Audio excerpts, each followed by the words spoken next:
Bismillahirrahmanirrahim. Jadi kita sekarang berbicara masalah iddahnya perempuan yang tidak ditinggal mati.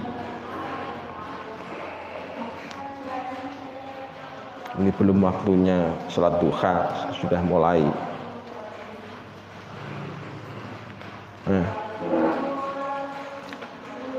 Jadi iddahnya perempuan yang ditinggal mati, yang tidak ditinggal mati oleh suaminya. Ingkanat hamilan fa iddatuha biwaqtil hamli. Jadi kalau dia mengandung maka iddahnya dengan lahirnya kandungan. Wa ingkanat hailan, kalau perempuan tersebut hailan, terhalang dari kandungan, tapi dia min dawatil haidi, termasuk dari kelompok yang memiliki haid, fa'iddatuha bil aqra, maka iddahnya adalah dengan aqra wahya al athhar. Wa in kanat saghiratan, artinya kalau perempuan tersebut masih kecil, istrinya itu masih kecil belum haid, au ayyisatan, atau istrinya itu sudah berhenti haid tapi masuk kelompok menopause, fa'iddatuha thalathatu ashhur. Hadza huwa ad-darbu tsani wa huwa iddatu ghairil mutawafa anha zawjuha wala syakka annaha asnaf. Enggak diragukan lagi bahwasanya kelompok perempuan yang tidak ditinggal mati itu ada beberapa jenis kelompok, imma dzatu hamlin wa imma dzatu aqra. Ada kalanya perempuan tersebut mengandung, ada kalanya perempuan tersebut adalah yang suci atau yang memiliki haid, tapi ada kalanya juga perempuan tersebut yang ashur, maksudnya yang iddahnya nanti harus berbasis bulan saja. As-sinful awal datul hamli. Sekarang berbicara masalah kelompok yang pertama dari perempuan yang tidak ditinggal mati. Kalau perempuan tidak ditinggal mati itu berarti ada beberapa kemungkinan. Jadi ada beberapa kemungkinan cara sebab iddahnya. Yang pertama ada kemungkinan dia itu sebab khulu'. Yang kedua ada kemungkinan sebab wati syubhat. Jadi sebab wati syubhat. Yang ketiga adalah sebab perceraian. Jadi yang keempat adalah sebab li'an. Jadi berarti ada berapa itu? 4 ya. Masih ada lagi yang lain. Qadhaf. Nah, sebab qadhaf. Ada sebab qadhaf. Ya qadhaf itu ya li'an tadi, masuk di kelompok li'an. Nah. Jadi tadi satu sebab apa? Sebab khulu'. Yang kedua sebab li'an. Yang ketiga sebab talak. Yang keempat apa tadi? Sebab talak. Oh, wati syubhat. Ya, wati syubhat. Lah wati syubhat itu apa? Ya, wati syubhat itu ya wati yang disebabkan karena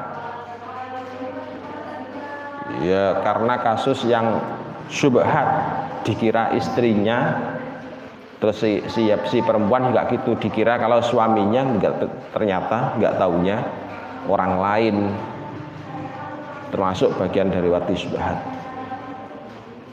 Nah, iddahnya seperti yang sudah disebutkan tadi. Jadi wati syubhat itu juga ada iddahnya ya. Jadi wati syubhat itu juga ada iddahnya.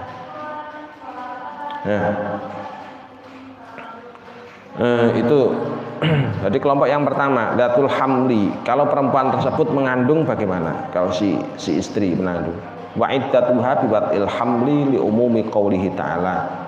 Jadi iddahnya adalah sampai kandungannya tersebut lahir. Sebab apa? Karena adanya nas wa ulatul ahmali ajaluhunna ayyadhna hamlahunna. Berarti ini secara zahir.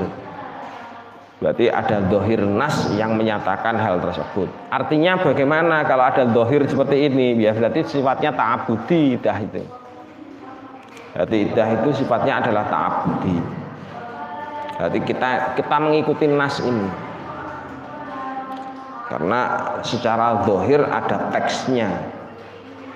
Lakinna lil i'tidati bidzalika syartani. Untuk terpenuhinya iddah ada dua syarat. Li ahaduhuma qaulul waladi mansuban ilaman al iddatu minhu. Ada dua syarat untuk bisanya dilakukan iddah atau diperlukan pertimbangan iddah. Yang pertama adalah kalau kandungan tersebut itu memang bisa dinasabkan kepada si suami, bisa dinasabkan kepada si suami. Lah apa ada kandungan yang tidak bisa dinasabkan kepada suami? Ada. Jadi ada.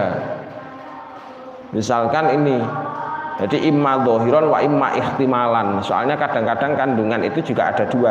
Secara dhohir itu ada kalanya adalah jelas dari si suami, tapi secara ihtimal itu ada kalanya diragukan benar dari si suami apa enggak.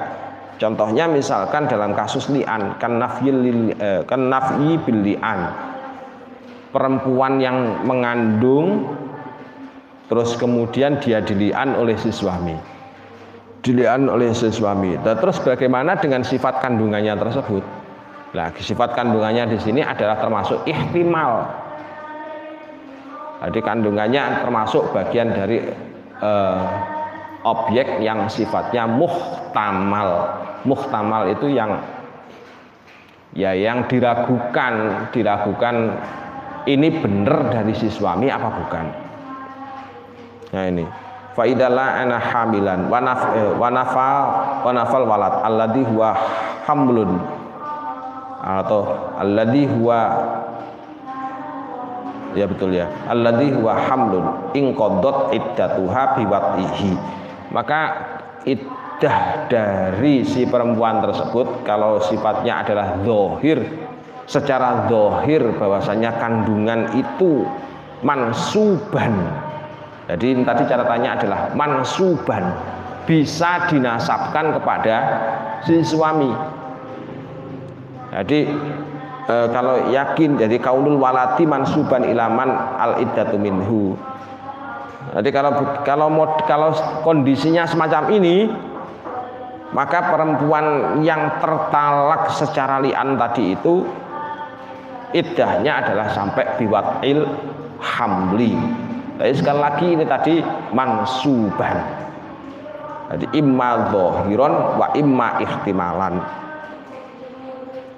Jadi mengapa kok harus sampai iddahnya sampai biwatihi? Ya karena liimkani qaulihi minhu.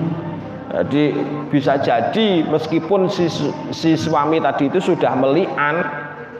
Jadi sudah meli'an, namanya meli'an itu kan sudah ngaku bahwasanya apa yang dikandung oleh si istri tadi itu adalah bukan anaknya, kan begitu.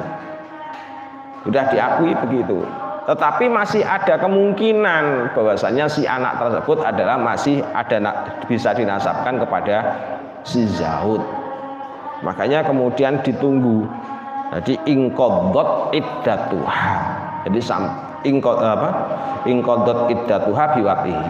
Ditunggu tetap sampai lahirnya kandungan. Ini untuk kasus yang demikian tadi. Jadi amma idalam yumkin, tapi sekarang bagaimana kalau misalkan kok tidak mungkin dinasabkan? Si anak nggak mungkin dinasabkan minhu bi'an mata sobiyun. Kalau gambarannya untuk yang tidak bisa dinasabkan, contohnya misalkan bagaimana? Si suami kondisinya masih anak-anak, belum keluar mani, terus kemudian mati. Nah, sebelum mati terjadi li'an, atau tidak terjadi li'an tapi masih bocah, nggak ngerti masalah begitu-begitu si suaminya, ya. Jadi nggak ngerti masalah gitu-gitu. Terus kemudian si perempuan mengandung. Nah, dalam kondisi semacam ini bagaimana? Wa amra'atuhu hamilun fala tanqadi iddatuha biwatil hamli alal madhab. Menurut pendapat yang pertama, iddahnya itu tidak habis sebab melahirkan. Berarti iddahnya habisnya sebab apa? Berarti iddahnya habisnya sebab apa ini? Ya begitu li'an itu terjadi atau begitu si suami tadi itu meninggal meskipun masih sobi. Jadi si suami tadi itu yang kondisinya masih sobi itu meninggal, langsung iddahnya habis. Ya, jadi bukan belum. Berarti iddahnya kembali ke akro ya. Akro asyhur. Kalau dia mengandung kan berarti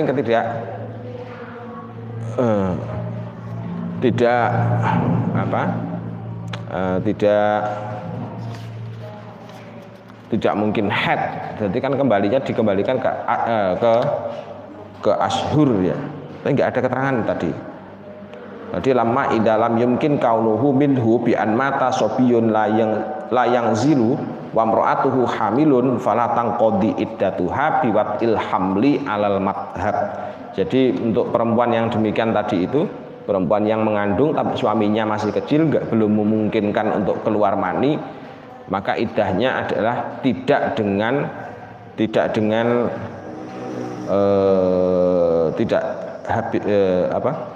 iddahnya tidak habis sebab melahirkannya kandungan. Berarti sebab apa ya? Berarti dikembalikan kepada asyhur paling tidak. Ya. Wal khosiyyu alladhi yabqa dzakaruhu kal fahli fil huquqil waladi alal madhab fatanqadil iddatu minhu biwatihi. Nah, untuk laki-laki yang al khosi itu berarti bijinya itu yang dihilangkan. Jadi sarang burungnya itu dihilangkan, sarangnya. Nah untuk yang demikian jadi tapi masih alladzi yabqa dzakaruhu, tapi dakarnya masih ada. Berarti sehingga kemungkinan kal fahli fil huquqil walad, sehingga masih memungkinkan atau masih seolah-olah masih bisa untuk menghadirkan anak, menyebabkan hadirnya anak alal madhab fatanqadil iddatu minhu biwatihi. Maka kondisi si istri yang tertalak atau yang di li'an dan lain sebagainya, maka iddahnya bisa habis hanya dengan biwatihi, lahirnya kandungan. Ini kalau misalkan kondisi suaminya dalam kondisi al-khosi, jadi yang bijinya itu yang dibuang. Padahal kalau secara biologi kalau biji dibuang maka dia sudah nggak bisa. Jadi dia sudah nggak bisa untuk menghamili. Soalnya testis itu kan tempat produksinya. Jadi telur itu adalah tempat produksinya mani. Hingga kalau misalkan kok bijinya itu dibuang, berarti sudah nggak ada kemungkinan untuk melahirkan anak. Tetapi kalau dakarnya masih ada, masih dihukumi seperti ini tadi. Jadi sampai iddahnya si perempuan maka sampai dengan lahirnya kandungan. Fihi iddatut tolak. Jadi fihi iddatut biwati sawaun fihi iddatut tolak awil wafati, baik termasuk ini adalah iddah talak ataupun iddah wafat, sama ya. Wa amma man jubbun dzakarahu. Lah kalau dzakarnya terpotong bagaimana?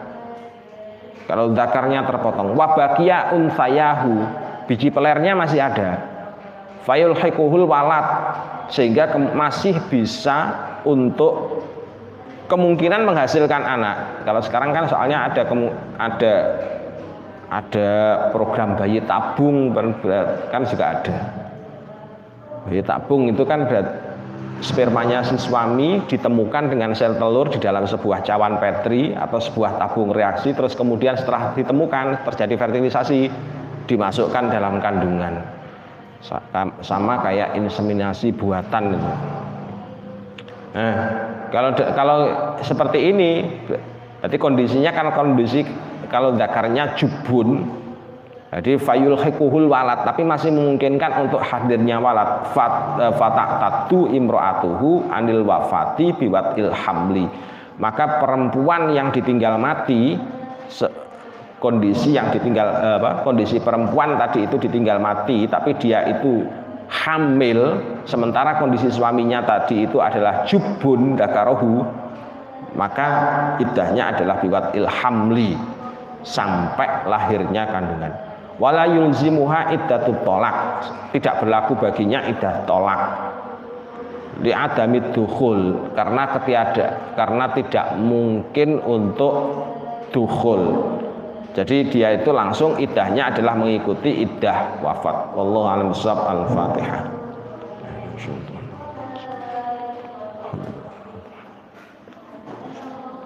Assalamualaikum warahmatullahi wabarakatuh. Allahumma shalli ala Muhammad.